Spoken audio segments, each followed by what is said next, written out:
Provocateur.media. And if they do say that the Animal Welfare and Safety Act is predominant and has primacy over the municipal bylaw, not only will I have saved the lives of these 27 little pussycats, for which I'll be hugely proud. I mean, nobody else may care, but I'll care. But I think it could make a sea change in terms of our relationship with our domestic animals in the province of Quebec, and might, for a change, give a good reputation to Quebec on the world scale. And that is hugely important to me. I can't explain to you, as a person who loves to visit Toronto to speak well of Quebec, it is hugely important to me that I defeat this awful reputation we have of not caring for our animals.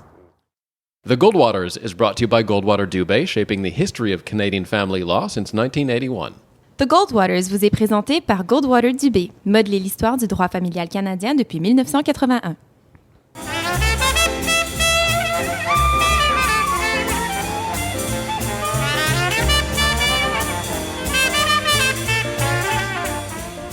Welcome to the inaugural episode of The Goldwaters. I am your moderator, Dan Delmar, and it is my pleasure to introduce The Goldwaters to you. First, meet Anne-France Goldwater. She's the senior partner of Goldwater-Adler and a political commentator. Anne-France, welcome to your family podcast. Hello, Dan. We have Dr. Samantha Goldwater-Adler, who's a clinical psychologist. Hello, Samantha. Hi, Dan. And we have Maître Daniel Goldwater, an attorney based here also in Montreal, Canada. Daniel, welcome to the podcast. Thank you. Great. Hi. They are here to comment on current events, drawing on both their professional experience and that trademark Goldwater wit. So welcome, guys, to your podcast. Awesome. At least you said wit and not witlessness. No. I am enthused. We trademarked our wit? I did that last week. Thanks, Dan. You're welcome. You're great. So we're in your home because the idea of this podcast is to give people a sense about what you guys talk about at the dinner table, and some of which is really stimulating and hilarious. And I want people to see what you guys are about. So this is what the Goldwaters is going to be about. And so we're going to pick a different theme for each show. And today's theme is something that's very close to your heart, Anne-France, and something that's been very in the news lately here in Canada. Are we talking about pit bulls? Animal rights in general. You got it. And so let's start with the discussion on pit bulls, because that's sort of what put Montreal on the map internationally in the last few months, as this pit bull ban, which is now going back and forth in court right now. It's been suspended. But let's start with you, Anne-France, because you were helping the SPCA out with the case. Why do you think it's so embarrassing that we have this ban here in Quebec, and why is it sort of exceptional in terms of the attention that it's received around the world? Well, I'm somebody who has a great interest in veterinary scientific literature for various reasons. And it's happened to me on more than one occasion to be reading a study done in the United States or elsewhere in the world. I remember a notable study that was done in South Carolina, of all places. And while I'm reading merrily along, Quebec comes up. And I'm always enthused when another part of the world notices we exist. And for some reason, we came up in the context of horse abattoirs, because apparently it turns out that federal wildlife legislation that protects horses throughout the United States creates a situation where unscrupulous traders that want to get rid of horses will ship them up to Quebec to be slaughtered. And I was absolutely aghast. We are already known, have a terrible international reputation for our puppy mills and for tolerating animal abuse. And now we have to be known for horse slaughterhouses. How vile.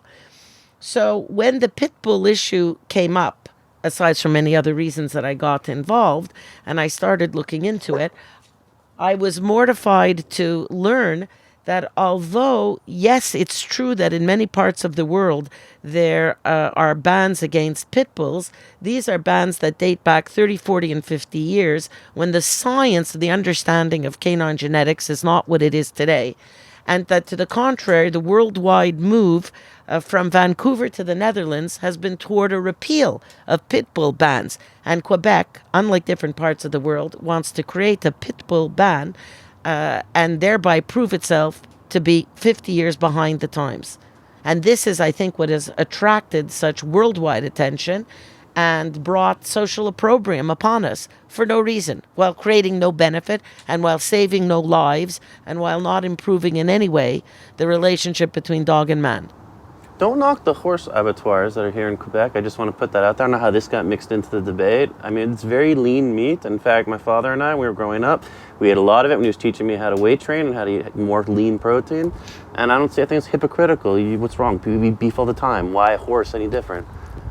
Well, that's going to lead to a much larger discussion as to whether we should be eating beef or pork or horse at all. And certainly, if you permit me to start with the horse, I cannot believe with the close and essential relationship between horse and man that dates back tens of thousands of years, that it would be appropriate to look at horses as food. There's no such relationship between humans and cows? I hear they're holy in parts of the world. Without commenting on when there's an injection of religious observance into a relationship, because I don't know enough to comment intelligently, so I will forbear. That was the first time you've ever lacked the intelligence to comment, or admitted it as such. Enjoy, my son. It will not happen again. It certainly begs the question once we get to cattle, but I have no hesitation when it comes to horses, and I have no hesitation when it comes to pigs, who are also damn intelligent animals. But let's start with where we are at dogs, because I don't think anybody would call that into question. Certainly the movement globally is to encourage the few countries that remain that eat where dog is eaten to stop this barbaric practice. Dr. Samantha, is there a hypocritical relationship that we have with animals? And Daniel was touching on that. I mean, some animals we're okay with killing and eating, and others are just too cute to kill and eat.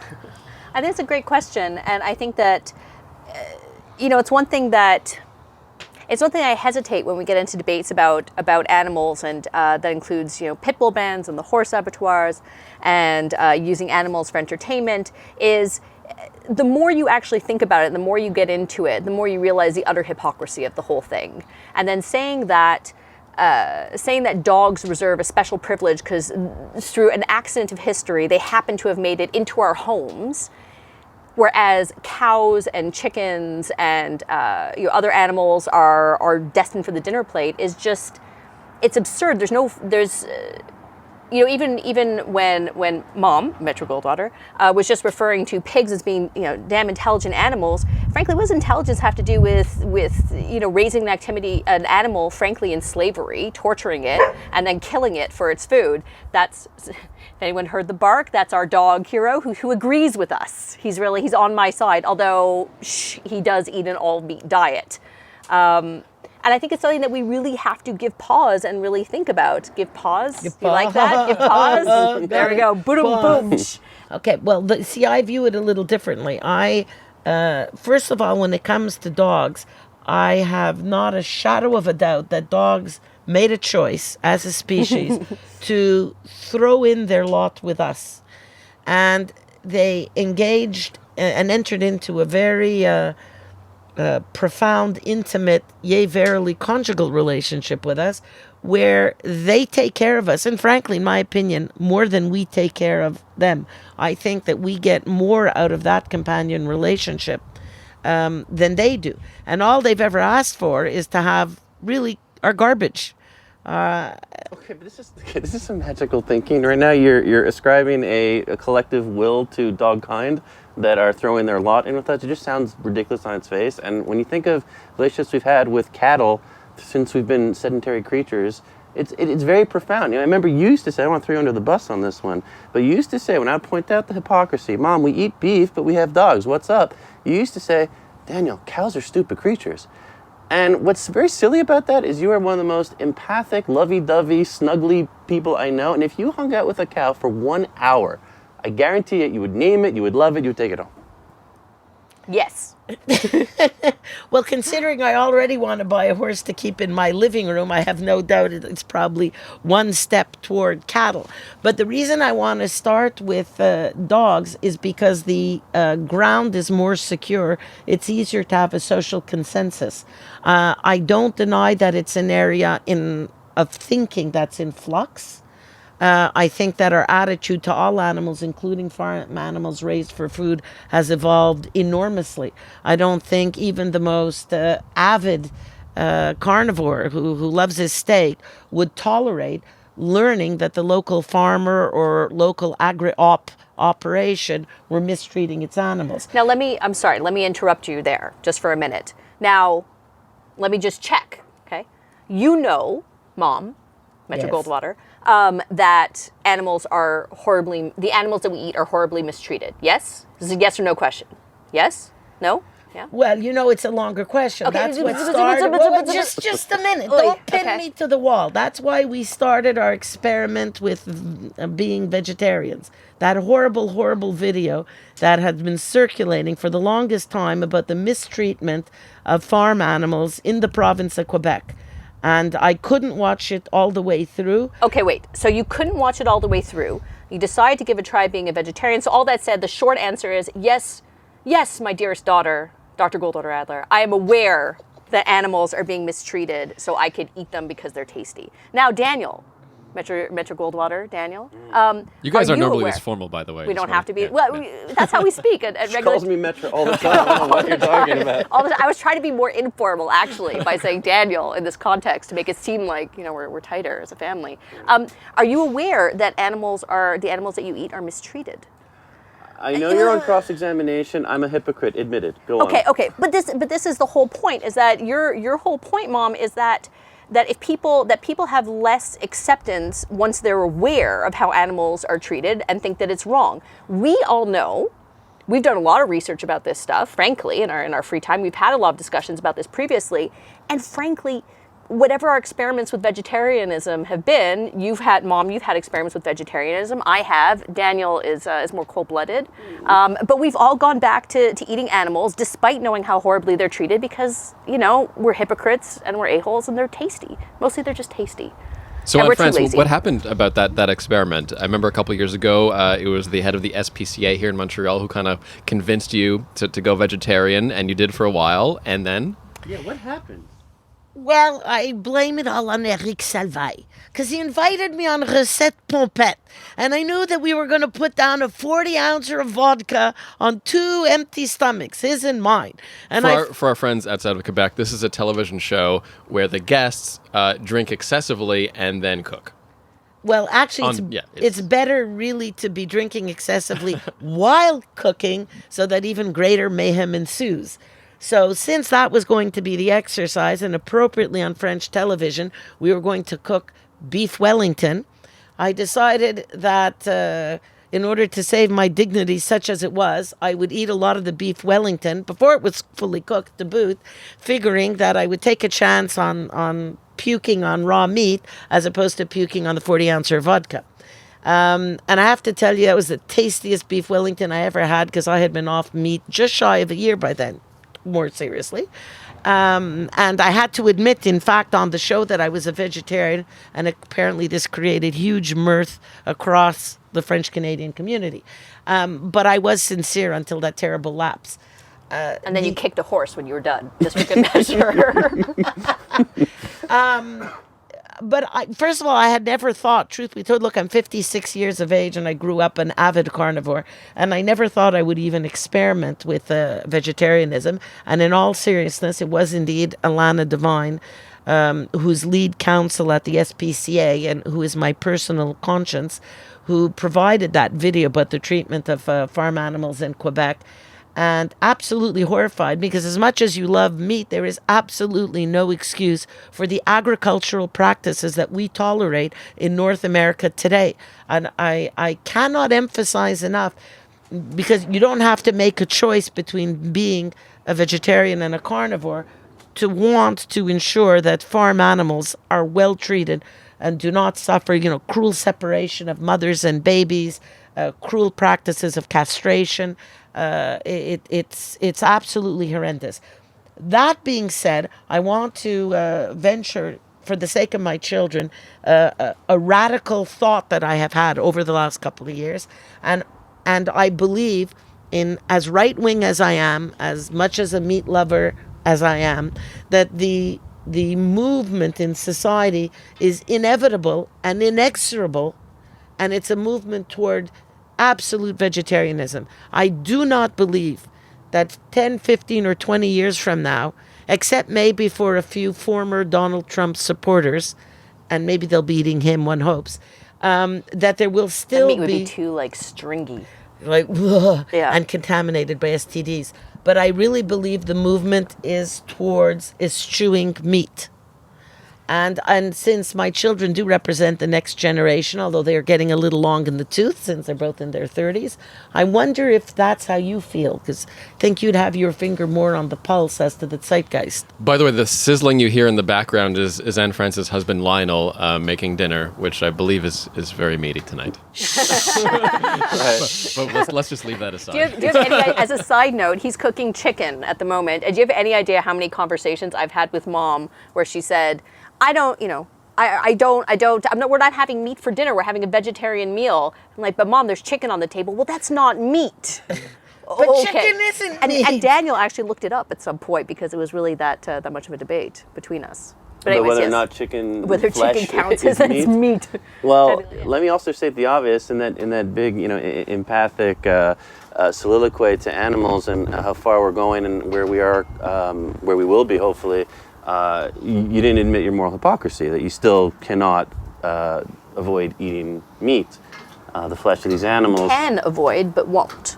Doesn't have the moral strength, whatever you want to call it. But here's one thing. My darling son, if I had willpower, I'd weigh 120 pounds. Well, continue talking. Okay, so I'll lay off that, but I will say something actually to your defense, what I just accused you of, which is that it doesn't have to be all or nothing. It's not a binary thing when it comes to this vegetarianism stuff, which is it's a step in the right direction. If you reduce your meat intake, you're doing moral good. No one's asking that you have to be as holy as the Pope in this regard, or I guess the animal Pope, whoever that would be.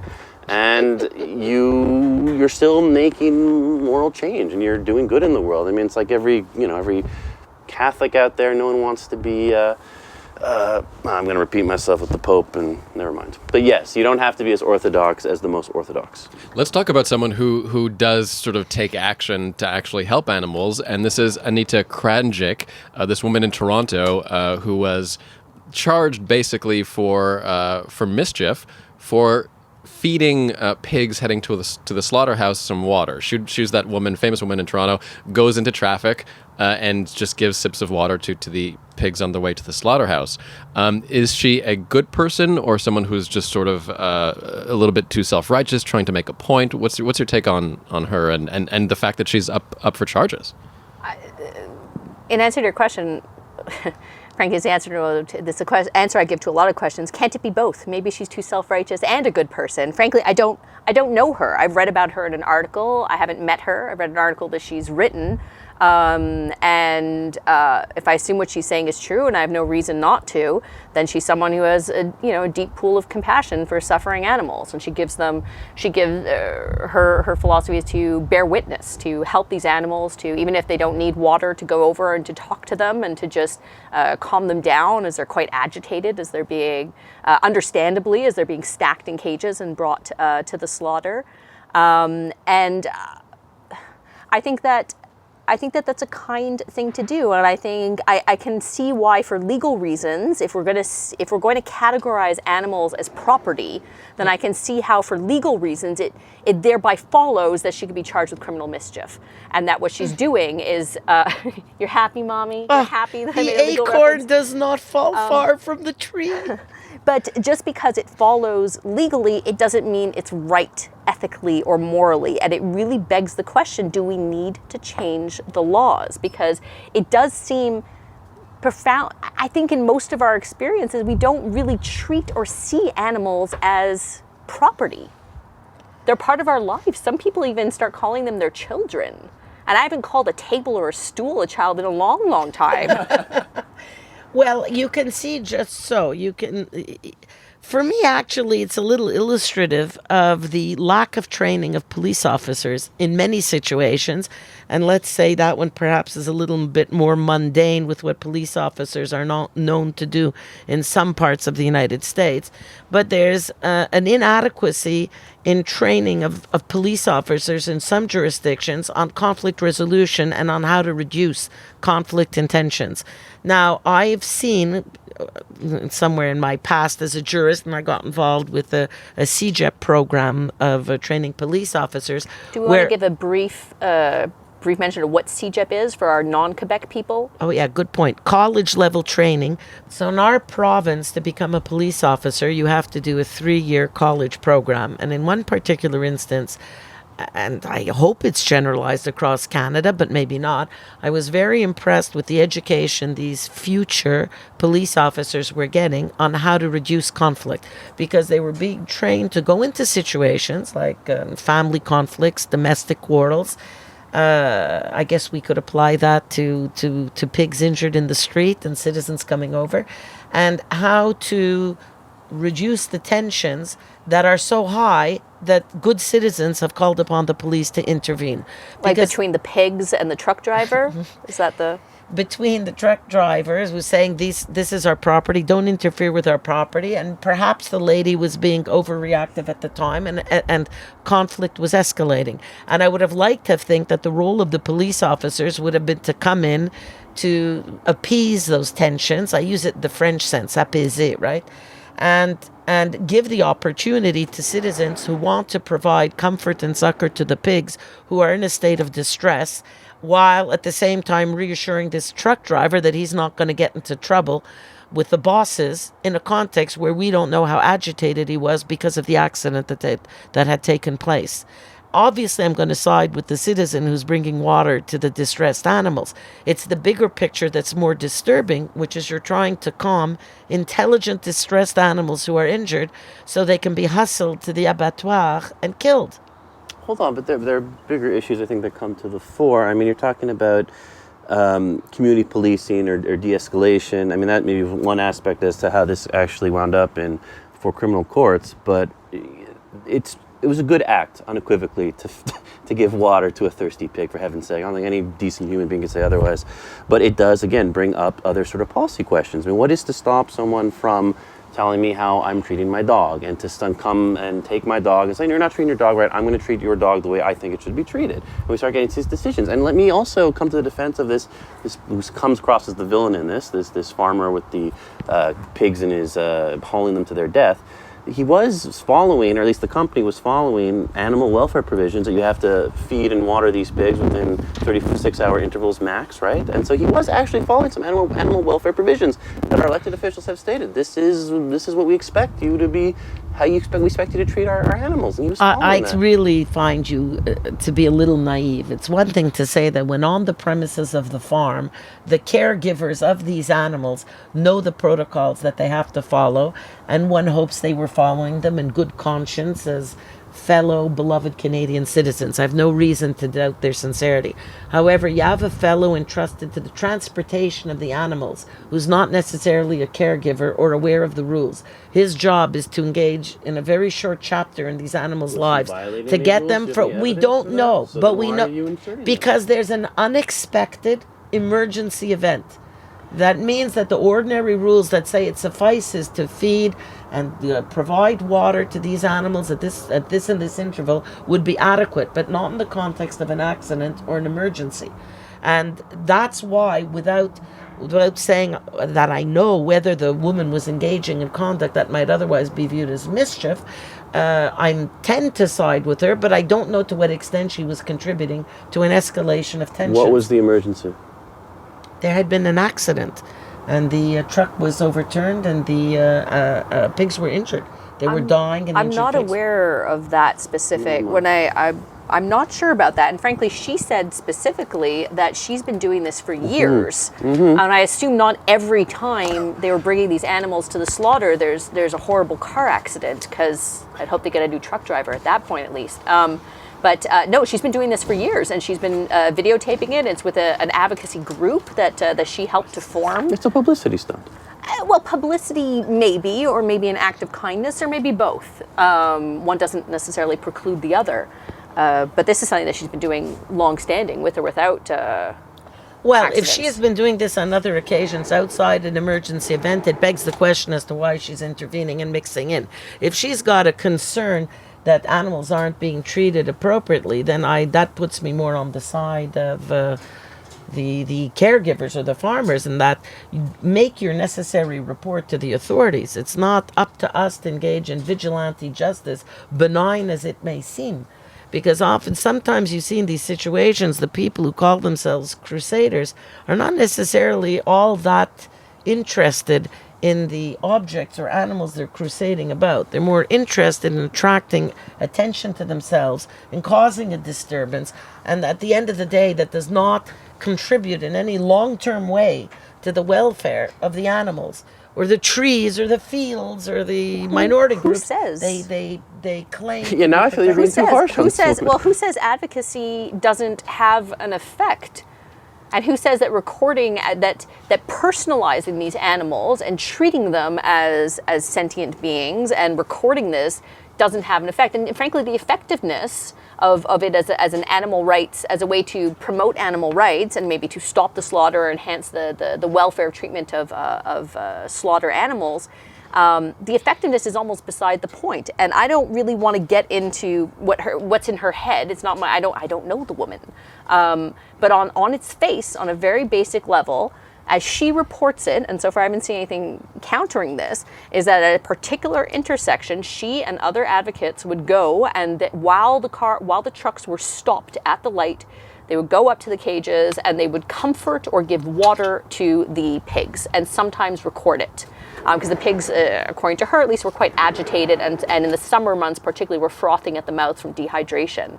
And the question, if you're going to say that this is vigilante justice, there's no evidence so far that she was slowing the trucks, that she was trying to free the pigs, that she was trying to agitate them further, to interfere. If you want to talk about animal rights terrorism, that does go on, particularly in the UK, and there's some stuff that goes on there, real property damage that's done. That's when we talk okay, about but this mischief. is You're talking damage to property. Yeah, but this You're poor not woman, this is a talking far watering cry the from that. property. It's a far cry. Yeah, well, that's what I'm saying. It's a far cry from that. You could call this a sort of banal act of civil disobedience in the tradition of any activist. Well, maybe it disturbs, maybe it harms the property, because maybe when they're hydrated, they're not as delicious. Or when they're not crying and screaming in terror, it just takes away from the flavor of that back bacon. You know what I'm talking about. Yeah, everything I consume, I like tears. Pork? It's inexplicable. How do you eat beef? How do you eat any of these things? Let's talk about red meat, because that's a good segue. The World Health Organization earlier this year basically said that red meat is a carcinogen. So I feel like we're in this Probably probable carcinogenic. But I feel like we're in this transitory period where we're not quite sure what is the good moral thing to do. Can we eat certain animals, or should we avoid them all altogether? I don't know what to do as an eater. Dan, whether or not meat causes cancer, it's not an ethical question, right? It's a health question right now. So I find this issue to be a bit of a bugaboo. I mean, if you're free to eat whatever you want. You want to eat a bag of cookies for the day? Fine, not a good idea. Go ahead. You want to eat some dirt? You can eat some dirt. Sure. But should red meat be on the Canadian health pyramid, for example? I mean, that is an ethical question to me. Should government promote the eating of red meat? Well, if anyone takes less than 5 minutes to actually read the research, it's not nearly as shocking as it's made out to be. The health impact? Yes, or the impact on the health of the animal being slaughtered? No. That's evidence, and that's kind of a binary question. But no, when it comes to the health effects on the only people who matter, humans. No, I'm teasing. It doesn't speak to level of risk, these studies. They just say that there is a chance that it causes these things. They still recommend that low levels of red meat in your diet are still good for you. It's a matter of how much you're consuming. And I don't think this is anything all that new. I think people have been told by their physicians for a long time to Let me tell you why. And sodium. Let me tell you why I love Alana Devine. I aspire to be like her. I am happy she exists, even if I don't think in my lifetime I will reach her level of understanding and purity. She says, as far as she's concerned, if it has a face, you don't eat it. And that means neither meat, nor chicken, nor fish. I don't eat animals when their faces are still attached to them. But the problem with that argument, though, is that I don't want to sound like I'm from another planet here, but, there are plenty of creatures out there that don't have faces, that have very rich lives. I mean, the trees right now in your garden, that we see right here, they're communicating with other trees and other plants. It's true. Interesting fact. Yeah. They actually do. And they have social lives. They have lives that just don't necessarily feel familiar to us as high-level primates. You know, it's funny. There once was a science fiction short story about that was predicated upon connecting to the sentience of trees. Because after all, trees have a much longer lifespan than we do. They communicate, they have communicate sex. with each other. They do. They really and do. live a lot longer than we do. Not to mention the biome that surrounds all of us, all the bacteria that use us as their moving colonies that surround us every moment. As I've spoken, I've probably killed how many thousands, millions, I don't know. But that's going on. Well, in fact, if you look at it another way, we are the servants of the bacteria in our gut. So to the extent that we are the slaves of our great bacteria overlords, I suppose that would bring this whole conversation to an end. But I want to come back to animals and civil disobedience. I've been skeptical of civil disobedience since I was a kid living in Outremont before the Résidence des Sanctuaires went up, that huge wealthy condo project. And instead of being an idiot and engaging in protests, I went and I made an application for change in zoning to the city. I was 16, 17 years old at the time. And my application for change of zoning was granted without any protests in the street and without drawing attention to myself. And I created a protected strip of forest that protected the residents of the street I grew up on as a child from that residential... From being eaten as livestock. Right. By bacteria. I protected the strip of forest from the developers. And no civil disobedience and charges of mischief were involved. And what I think the great progress that Quebec has made is enacting what I consider to be a Charter of Animal Rights. We have our Animal Welfare and Safety Act that in fact came into effect just in this last year. And it applies to all animals, but creates a certain exception, of course, for animals used for scientific research, agriculture, and wild animals. So right now, what it really protects is our domestic companion animals. And without elevating it to a constitutional status, if I were a dog or a cat and could read the English language, I'd say this is my Charter of Rights, because it says, I as an animal, as a pussycat or puppy dog or other flavor of domestic animal, if I am owned or in the care of any human, that human has got to provide me food and water and sanitation and lighting and exercise, protection from heat and cold, safe transport in a vehicle, medical care when injured, ill, or suffering. I must be protected from abuse or mistreatment. When I'm given water, water means good water, not snow or ice. That's important when you're in Quebec. I have the right to be protected from distress. All these things sound lovely, and there are exceptions. Most of these things, animals that are used for research and for as livestock, are mostly exempted from these lovely principles. And there's a beautiful clause in there. I don't know if you read it closely, Metro Goldwater Mommy, but there's one that the government can exempt anyone, any species, any area from the application of this act, and there's no it's just the government can do it, and they don't have to give a good reason. Well, you know, once rights are given, I have to tell you, it's hard to take them away. And once the government accepted to make as an opening statement that animals are sentient beings that have biological needs. Unless they're tasty. And just a minute, you have to start somewhere. Okay. You've got to start where there's social consensus. And I would remind you that when I participated, very actively in the development of gay and lesbian rights, I recognized that it was a process that took almost 20 years, and it started with small incremental rights until you got to the same-sex It started with case. The domesticated gay and lesbians, and then went on to the ones that we use Right. as To the livestock, wild gay and then, lesbians. then into the wild ones. We and made then, them get married. Right. They can't be wild and then anymore. it was okay to give them water when they were being brought all the way to the And there was a slaughter. gay pit bull ban, and we had Gay to pit bull muzzle our ban. gays. That was and important. Yeah. Thank you for banalizing a long civil rights. No, fight. I don't mean to banal it. It was a phenomenal social movement, and in truth, I deeply admire your involvement in it and your advocacy. And I do agree with you. This is definitely a step in the right direction. I don't see what harm it can cause. The courts will sort it out in terms of its applicability case by case. And it's going to start with pussycats and not puppy dogs. How fascinating is that? Because before I got involved with the pit bulls, Because did I think in January of this year that there was going to be such nonsense starting in the province of Quebec, and we were suddenly going to target a breed that doesn't even exist of dogs, a very common variety of dog that doesn't do much except look like a cartoon figure? That's the pit bulls. I started this year with a bunch of pussycats because, of course, as soon as there's an animal rights violation, if a Kalesh horse falls in the middle of the night, who's there to hear about it? Me, because they'll write me at 3 a.m. and I'll answer. So as it happened, there's a lady out in Saint Eustache, a Madame Doucette, who had started to pick up the errant stray cats of her neighborhood because Saint Eustache does not have a shelter for stray cats. So these are what we now call in today's world community cats of Saint Eustache, les chats communautaires. And she started to gather them up, and she converted her garage into a domestic cat shelter. And she ended up, and this is many years ago already, it's almost 10 years, that she ended up with a collection of 27 assorted felines who are all indoor cats. She obtained a provincial permit to operate a refuge from our Minister of Agriculture. She's been inspected by the SPCA. She's a very ordinary lady with a very ordinary paycheck who spends about $600 of her pay per month to keep those pussy cats vaccinated and dewormed, and to keep them in food and feline toys.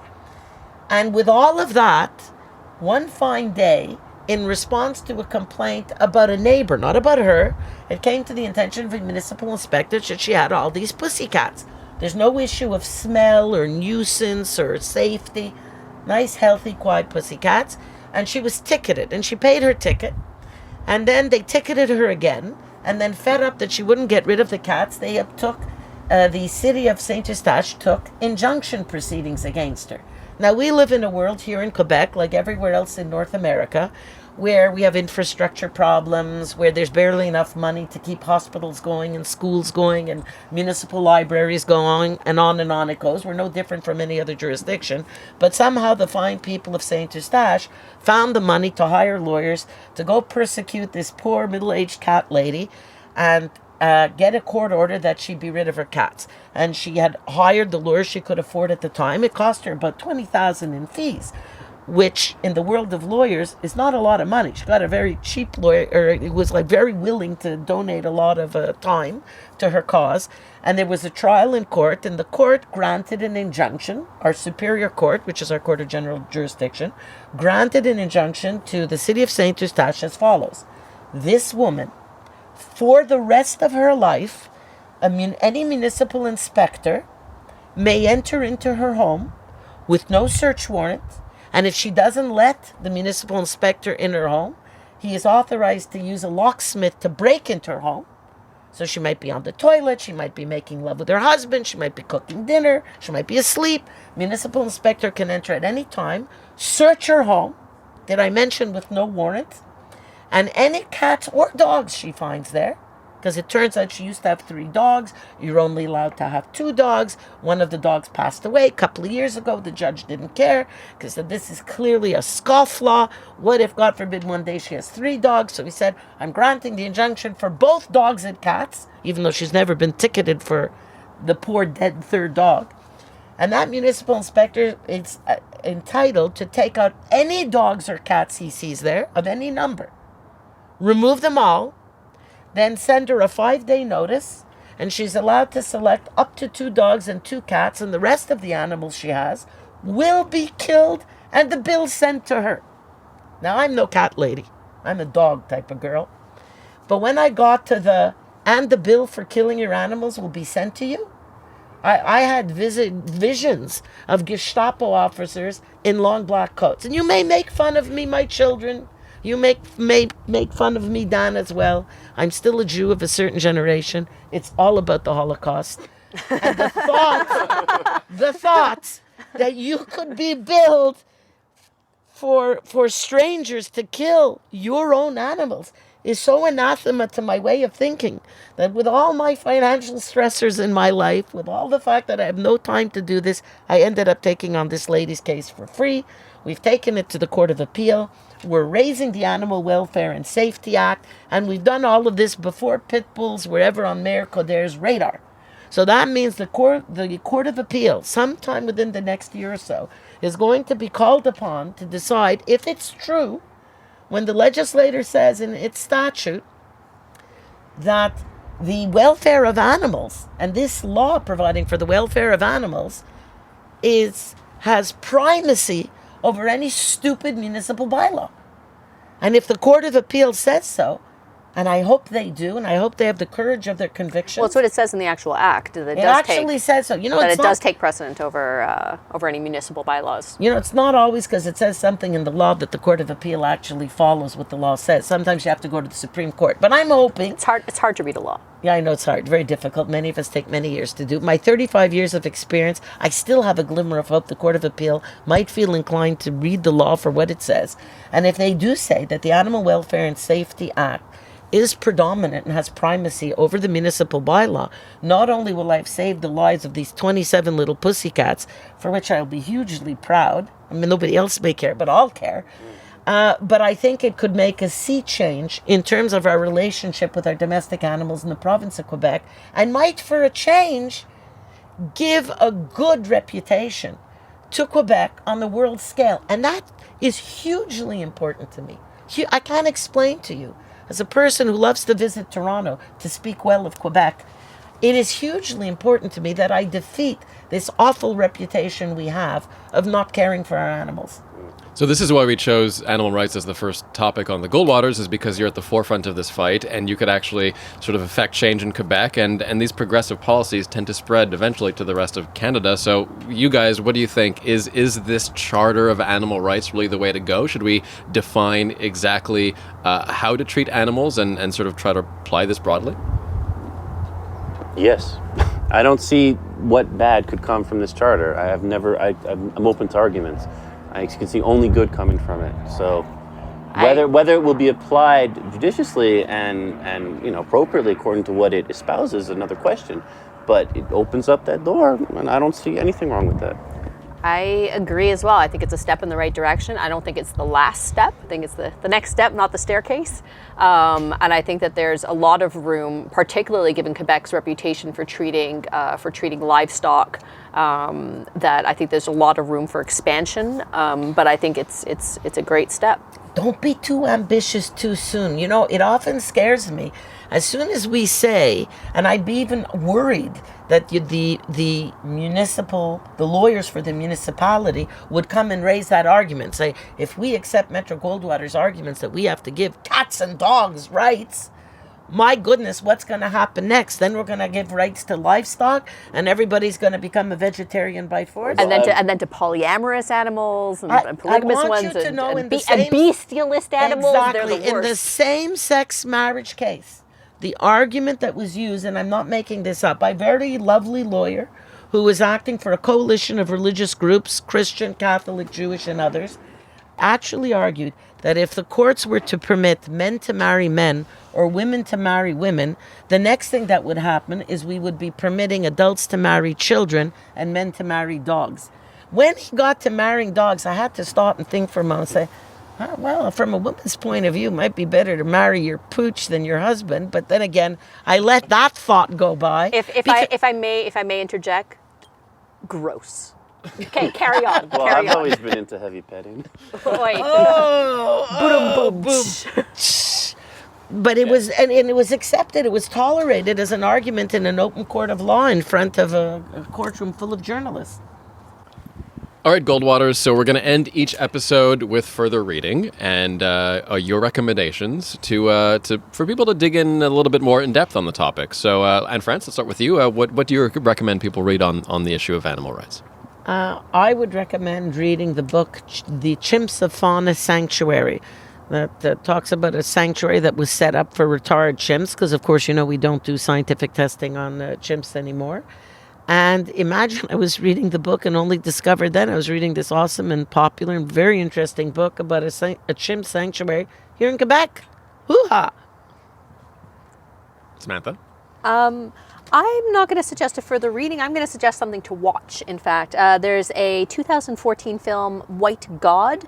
The title is very different than what the movie is actually about, but it's about a dog who escapes or who is taken away from his child owner and is horribly mistreated, and mayhem and conquering ensue, much in the tradition of Planet of the Apes. And I think it can be a little bit hard to watch, but it really humanizes the animals in the film and creates a very interesting perspective. So I think that's what I recommend. White God. And Daniel? Yeah, one thing that I'd recommend, I've always been interested in going way back, is something called the Great Ape Project, which is an initiative by a bunch of animal rights ethicists. Peter Singer, most famous among them. He's an Australian animal rights ethicist, and it's a project they're trying to get approved by the UN, which would essentially help would help phase out chimps from testing all around the world and from captivity, and give them a right to life, liberty, and freedom from torture. And I think it's a very fascinating initiative, and it's, from what I understand, it's gaining steam. So go Google Great Ape Project. Great. We will link to all of those on thegoldwaters.com, and that's pretty much it, guys. What did you think about your first episode? I think it was awesome, yeah, and I think it was great that we actually took the initiative not to talk about ourselves for a change, but to talk about fellow citizens who have no voice, our companion animals, domestic animals, primates. That's I like that. It goes to the heart of being a lawyer, giving voice to those who have no power. What a lovely way to put it. Well, I enjoy chatting with Mommy and Brother Daniel, as always. I think it was a great first episode. Thanks for setting this up, Dan. My pleasure. Final thoughts, Dan? Is it bestiality or bestiality? You should know, honestly. I think What else would Daniel want to know about? It's actually spelled... beasts are best. Could be maybe that. It depends on your That's perception. the slogan. Yeah. If you don't like bestiality, it's bestiality. If you like it, it's bestiality. Right, it's the best there is, I suppose. That's right. No, but the Brits, in fact, pronounce it bestiality. We say bestiality, and in fact, I believe it's written bestiality. There's no beast in it. It's B-E-S-T, if I'm not mistaken. Look it up, people. Interesting. Yeah. Join us next time for another episode of The Goldwaters. Our next topic will be racism in America and looking back on the Obama presidency. You can listen to past episodes at thegoldwaters.ca and join the conversation on Facebook or Twitter, #TheGoldwaters. I'm Dan Delmar. Thank you, Goldwaters. Thank you, Dan. Thank you, Dan the Man Delmar. You're the best beast.